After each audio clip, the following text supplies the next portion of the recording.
പേര് മെർലിൻ എന്നാണ്. എൻ്റെ ഹസ്ബൻഡിൻ്റെ പേര് തോമസ്. ഞങ്ങളുടെ മകൻ്റെ പേര് ജെർമിയ പോൾ തോമസ്. മാതാവിന് ഈശോയ്ക്ക് നന്ദി. ഞങ്ങളുടെ വീട് ചേർത്തലയിലാണ്. ഞങ്ങളിപ്പോൾ UK യിലാണുള്ളത്. ഞങ്ങൾ ആദ്യമായിട്ട് ഉടമ്പടി എടുക്കുന്നത് ജൂൺ 24, 2022 വളരെ സത്യമായിട്ട് പറഞ്ഞിട്ടുണ്ടെങ്കിൽ ഞങ്ങൾക്കത് ശരിക്കും ഫോളോ ചെയ്യാൻ പറ്റിയിട്ടില്ലായിരുന്നു. ഭയങ്കര ഓണസ്റ്റായിട്ട് പറയുകയാണ്. അതിൻ്റെ അകത്തെ നിബന്ധനകളും എല്ലാം ഒന്നും ആ ഒരു സമയത്ത് ആ ഒരു പ്രായത്തിൽ ഞങ്ങൾക്ക് കറക്റ്റായിട്ട് ഫോളോ ചെയ്യാൻ പറ്റിയിരുന്നില്ല. ആകെ ചെയ്യാൻ പറ്റിയിരുന്നുള്ളതെന്ന് വെച്ചാൽ ബൈബിൾ വായിക്കുക, പറ്റുന്നതുപോലെ കുർബാന സ്വീകരിക്കുക, പറ്റുന്ന പോലെ കുമ്പസരിക്കുക. ഇത് മാത്രമേ ശരിക്കും ഞങ്ങൾ അന്ന് ചെയ്തിരുന്നുള്ളൂ. 2 വർഷങ്ങൾക്ക് ശേഷം തിരിഞ്ഞു നോക്കുമ്പോൾ ഞങ്ങൾ ആഗ്രഹിച്ചതുപോലെയൊക്കെ തന്നെയാണ് ഞങ്ങളുടെ ജീവിതം മുന്നോട്ട് പോയത്. ഞങ്ങൾ UK യിലോട്ട് പോയി. ഞങ്ങൾക്ക് തോമസിന് വളരെ നല്ല യൂണിവേഴ്സിറ്റിയിൽ ഇഷ്ടമുള്ള ഫീൽഡിൽ തന്നെ പഠിക്കാൻ സാധിച്ചു. എനിക്കാണെങ്കിലും ഞാനൊരു അക്കൗണ്ടൻ്റാണ്. ബിഗ് 4 വർക്ക് ചെയ്തുകൊണ്ടിരുന്ന ആളാണ്. അപ്പോൾ എനിക്ക് അതിൻ്റെ അകത്തുനിന്ന് വേറൊരു അല്ലെങ്കിൽ ഒരു ഹെൽത്ത് കെയർ ജോലിയിലോട്ട് പോകുന്ന കാര്യം എനിക്ക് ചിന്തിക്കാൻ പറ്റുന്നില്ലായിരുന്നു. അപ്പോൾ ഞാൻ അവിടെ ചെന്ന 1 മന്തിൽ തന്നെ എൻ്റെ ഫീൽഡിൽ എനിക്ക് ജോലി കിട്ടി. അപ്പോഴൊക്കെ എല്ലാം ഓക്കെ ആയിരുന്നു. അപ്പം എല്ലാം ഓക്കെ ആയിരിക്കുമ്പോൾ നമ്മൾ ദൈവത്തെ അന്വേഷിക്കത്തില്ല. പിന്നീട് ഞങ്ങൾ 2024 സെപ്റ്റംബറിൽ എക്സ്പെക്റ്റിംഗ് ആണെന്നറിഞ്ഞു. എൻ്റെ ജോലി മാറി, പുതിയ ഓപ്പർച്യൂണിറ്റി വന്നു. പുതിയ ഓപ്പർച്യൂണിറ്റിയുടെ പുറകെ പോയി. പ്രാർത്ഥിച്ചിട്ടൊക്കെയാണ് തീരുമാനം എടുത്ത് സ്ഥലമൊക്കെ മാറിയത്. പക്ഷേ ഇരുന്നാലും എക്സ്പെക്റ്റിംഗ് ആയി കഴിഞ്ഞതിന് ശേഷം ഞങ്ങളുടെ 2 പേരുടെയും ഹെൽത്ത് ഭയങ്കരമായിട്ട് മോശമായി. എൻ്റെ ഹസ്ബൻഡിന് ഇൻഫെക്ഷനുള്ള പനി വരാൻ തുടങ്ങി. 2-3 മാസം അടുപ്പിച്ച്. ഞാൻ ആ സമയത്ത് പ്രഗ്നൻ്റ് ആയിരുന്നു. എനിക്ക് ഹസ്ബൻഡിനെ ഒരു രീതിയിൽ ഹെൽപ്പ് ചെയ്യാൻ പറ്റില്ല എന്ന് മാത്രമല്ല, ഞാൻ ഫുൾ ടൈം വോമിറ്റിങ്ങും സിക്നെസ്സും അങ്ങനത്തെ അത് നമുക്ക് എക്സ്പ്ലെയിൻ ചെയ്ത് കൊടുത്താൽ ആ ഒരു സ്ഥലത്ത് വേറൊരു നാട്ടിൽ പോയി പ്രത്യേകിച്ച് ഹെൽപ്പ് ചെയ്യാൻ ഒത്തിരി ആൾക്കാരൊന്നും ഇല്ലാണ്ട് ആ ഒരു സിറ്റുവേഷനിൽ നിന്ന് കഴിയുമ്പോൾ നമുക്ക് മനസ്സിലാവും നമ്മൾ എന്തോരം ലോൺലിയാണ്, എന്താണ് നമ്മുടെ സിറ്റുവേഷൻ എന്ന്. അങ്ങനെ ഞങ്ങളൊരു 2-3 ഞാനാണെങ്കിൽ പുതിയ ജോലിയിലോട്ട് കയറിയിട്ടേ ഉണ്ടായിരുന്നുള്ളൂ. ഞാൻ പ്രൊബേഷനിലായിരുന്നു. എനിക്ക് ഒരു ഫ്ലെക്സിബിലിറ്റിയും വർക്കിൽ കിട്ടുന്നില്ലായിരുന്നു.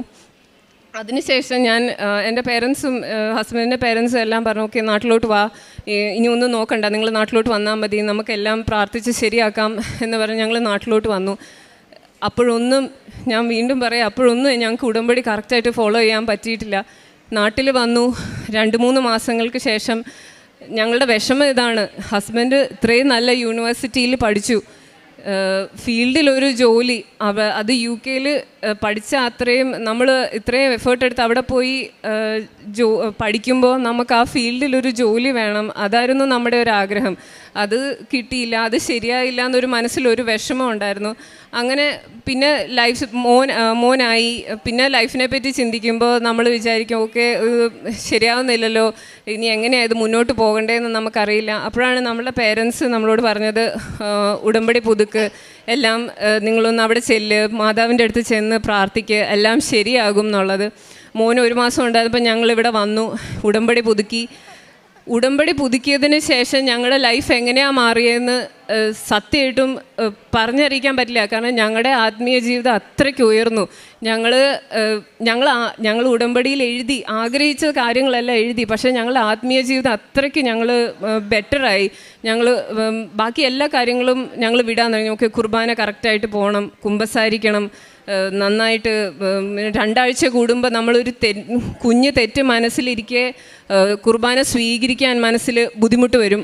അപ്പം ഞങ്ങൾ 2 പേരും തീരുമാനിക്കും, കുമ്പസാരിച്ചിട്ട് മതി, ഇനി അടുത്ത വേറെ കുമ്പസാരിച്ചിട്ട് മതി വേറെ കാര്യങ്ങളൊക്കെ. എന്നിട്ട് ഞങ്ങൾ പോയി കുമ്പസാരിക്കും. അങ്ങനെ 2 ആഴ്ച കൂടുമ്പോൾ ഞങ്ങൾ കുമ്പസാരിക്കാൻ തുടങ്ങി. ഞങ്ങൾ ആത്മീയ ജീവിതത്തിൽ ഒരുപാട് വ്യത്യാസങ്ങൾ വന്നു.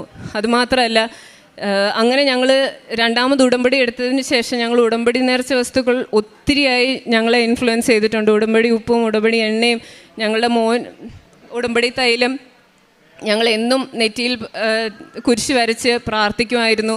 ഞങ്ങളുടെ ഒത്തിരി സ്റ്റൊമക്ക് റിലേറ്റഡ് ഇഷ്യൂസ്, ഞങ്ങൾക്ക് ഒത്തിരി വ്യത്യാസങ്ങൾ ഞങ്ങളുടെ ലൈഫിൽ വരാൻ തുടങ്ങി. ഞങ്ങളുടെ ഇൻഫെക്ഷൻസ് ഒക്കെ മാറാൻ തുടങ്ങി, ഞങ്ങളുടെ ബുദ്ധിമുട്ടുകൾ മാറാൻ തുടങ്ങി.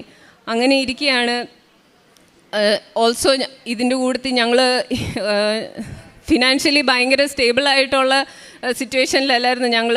മോനുണ്ടായതാണെങ്കിലും ഞങ്ങൾ ജസ്റ്റ് ഗ്രോയിങ് കപ്പിൾസാണ്, ഞങ്ങൾ സെറ്റിലായി വരുന്നേ ഉള്ളൂ. അങ്ങനെ ഇരിക്കുമ്പോഴും ഞങ്ങൾ ഒരു കാര്യം ഉറപ്പ് വരുത്തിയത്,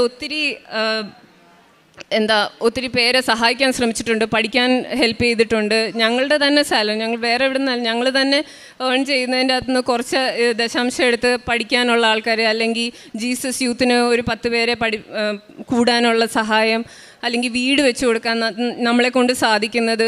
ഓൾസോ ഈ ഞാൻ ഡെലിവറി ചെയ്യുന്ന സമയത്ത് തന്നെ ഒരു ഭയങ്കര പാവപ്പെട്ട വീട്ടിലെ ഒരു ഫാമിലി, നമുക്ക് പരിചയമുള്ള ഒരു ഫാമിലി ഉണ്ട്. അവരുടെ മോള് ഇതുപോലെ തന്നെ ഇവൻ്റെ അത്രയും തന്നെ മാസമുള്ള ഒരു കുഞ്ഞ് അവിടെ ഉണ്ടാകാൻ പോകുമായിരുന്നു. അപ്പോൾ അവരുടെ എൻറ്റയർ ഡെലിവറി കാര്യങ്ങളെല്ലാം നമ്മൾ അവർക്ക് വേണ്ടി ഫിനാൻഷ്യലി ഒത്തിരി ഹെൽപ്പ് ചെയ്ത് കൊടുത്തു. ഇതൊക്കെ ചെയ്യുമ്പോഴും നമ്മുടെ കാര്യങ്ങൾ നമ്മൾ ശരിക്കും അതല്ല ഇമ്പോർട്ടൻറ്റ്, നമ്മൾ എങ്ങനെ ജീവിക്കുന്നു എന്നുള്ളതാണ് ഇമ്പോർട്ടൻറ്റ് എന്നുള്ളതായിരുന്നു ഞങ്ങളുടെ പെർസ്പെക്റ്റീവ്. നമ്മൾ ശരിക്കും ഉടമ്പടി ഒരു ലൈഫ് സ്റ്റൈലാണ്, അതൊരു ജീവിത രീതിയാണെന്നൊക്കെ നമ്മൾ ശരിക്കും പഠിച്ചു വരുമായിരുന്നു.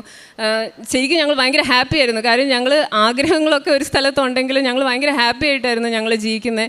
അങ്ങനെ ഇരിക്കെ എൻ്റെ ഹസ്ബൻഡിന് ഞങ്ങൾ അങ്ങോട്ട് പോയി അപ്ലൈ ചെയ്യാതെ ഇങ്ങോട്ടൊരു ജോബ് ഓഫർ വന്നു. അത് ആമസോണിൽ ഏരിയ മാനേജറായിട്ടാണ്. ആ ജോബിൻ്റെ ഇതെന്താണെന്ന് വെച്ചിട്ടുണ്ടെങ്കിൽ, അതർവൈസ് ഞങ്ങൾക്ക് മോനെ തിരിച്ചു കൊണ്ടുപോകാൻ പറ്റില്ലായിരുന്നു ഇൻ കേസ് ഞങ്ങൾ പോകുന്നുണ്ടെങ്കിൽ. പക്ഷേ ഈ ജോബ് ഓഫർ കിട്ടിക്കഴിഞ്ഞിട്ടുണ്ടെങ്കിൽ, ഇല്ലെങ്കിൽ ഈ ജോലി ശരിയായി കഴിഞ്ഞിട്ടുണ്ടെങ്കിൽ മോനെയും കൊണ്ട് പോകാൻ പറ്റും. ഓൾസോ ഹസ്ബൻഡിന് പഠിച്ച ഫീൽഡിൽ തന്നെ ഏറ്റവും നല്ലൊരു ജോലി ആയിരിക്കും അത്. അങ്ങനെ ഒത്തിരി അങ്ങനെ പ്രാർത്ഥിക്കാൻ തുടങ്ങി. ദൈവമേ, മാതാവ് ആഗ്രഹിക്കുന്നുണ്ടെങ്കിൽ ഞങ്ങൾക്ക് തരണേ. പക്ഷേ ഞങ്ങൾ ഏറ്റവും ഇമ്പോർട്ടൻ്റ് ആയിട്ട് പ്രാർത്ഥിച്ചു, മാതാവേ, ഈശോയെ, അങ്ങേക്ക് ഹിതം ഉണ്ടെങ്കിൽ, നിങ്ങൾക്ക് മനസ്സുണ്ടെങ്കിൽ ഞങ്ങൾക്കുള്ളതാണ് ഇത് എങ്കിൽ മാത്രം ഞങ്ങൾക്ക് തന്നാൽ മതി, ഇല്ലെങ്കിൽ ഞങ്ങൾക്ക് ഒരു കുഴപ്പവും ഇല്ല എന്നായിരുന്നു ഞങ്ങളുടെ രണ്ടുപേരുടെയും മൈൻഡിൽ. കാരണം നമ്മൾ തീരുമാനിച്ചിട്ട് എന്താ നാളെ വരുന്നതെന്ന് നമുക്ക് പിന്നെ ഹാൻഡിൽ ചെയ്യാൻ പറ്റത്തില്ലാത്തതായിരിക്കും നമുക്ക് നാളെ വരുന്നത്. അതുകൊണ്ട് ഞങ്ങൾ ഉറപ്പിച്ചതാണ്, ഇത് വേണ്ടതാണെങ്കിൽ, കാര്യമൊക്കെ ശരി, ഇതൊക്കെ നല്ലതാണ്, കിട്ടിയാൽ ഭയങ്കര സൂപ്പറാണ്, പക്ഷേ നല്ലതാണെങ്കിൽ മാത്രം മാതാവിനും ഈശോയ്ക്ക് ഇഷ്ടമുള്ളതാണെങ്കിൽ മാത്രം തന്നാൽ മതി എന്നായിരുന്നു ഞങ്ങളുടെ മൈൻഡിൽ.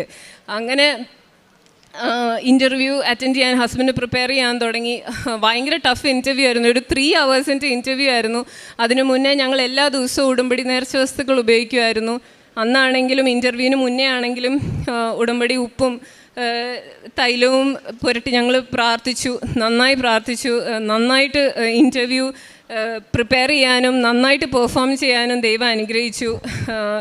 അങ്ങനെ ഞങ്ങൾക്ക് 2 ദിവസം കഴിഞ്ഞപ്പോൾ ഞങ്ങൾക്ക് മെയിൽ വന്നു, അവർക്ക് സാറ്റിസ്ഫൈഡ് ആണ്, അവർ ഹാപ്പിയാണ്, ഞങ്ങൾക്ക് ഈ ഹസ്ബൻഡിന് ഈ പോസ്റ്റ് തരാൻ അവർ റെഡിയാണെന്നുള്ള മെയിൽ ഞങ്ങൾക്ക് വന്നു. അപ്പം ഞങ്ങൾ ഫോക്കസ് ചെയ്തിരുന്ന കാര്യങ്ങൾ വേറെ ഇതാണ്, ദൈവം തന്ന അനുഗ്രഹങ്ങൾ. അപ്പോഴാണ് നമ്മൾ ഓർത്തത്, നമ്മളിത് ഇത്ര ആഗ്രഹിച്ചായിരുന്നു, ഇതൊക്കെ ആയിരുന്നു നമ്മുടെ ഉടമ്പടിയിൽ നമ്മൾ വെച്ച കാര്യങ്ങൾ എന്ന് അപ്പോഴാണ് നമ്മൾ ഓർക്കുന്നത്. ഈശോയ്ക്കും മാതാവിനും ഒത്തിരി ഒത്തിരി ഒത്തിരി നന്ദി. ഞങ്ങൾക്ക് ഇനി വിസയുടെ കാര്യങ്ങളും എല്ലാം ശരിയായി ഞങ്ങൾക്ക് പോകണം, നടന്നുകൊണ്ടിരിക്കുകയാണ് അതിൻ്റെ പ്രോസസ്സെല്ലാം.